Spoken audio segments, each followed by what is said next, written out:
Žiaľ, slovenská politika je presiaknutá ľuďmi, je zažratá, prežratá ľuďmi, ktorí sa už nevedia pohnúť. Lebo ten systém je už tak prežratý, že on už paralizuje tú schopnosť sa pohnúť. Lebo keď ja tebe, ty mne, a ja s tebou to, a ty potom to, ja aj teraz nemôžem, teraz musím ticho sedieť, lebo ten povie to, lebo tam, viete, toľko ľudí je prepletených takým spôsobom, že to zamrzlo.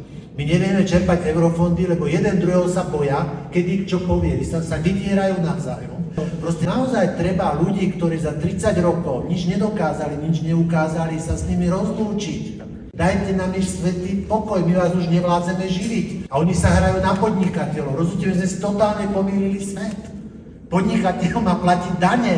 Podnikateľ není preto podnikateľ, že má systém, našiel systém ako vyžierať štát. A my tu živíme armádu údajných podnikateľov, ktorí sú neschopní. Podnikateľ má niečo vytvoriť, vykreovať, postaviť.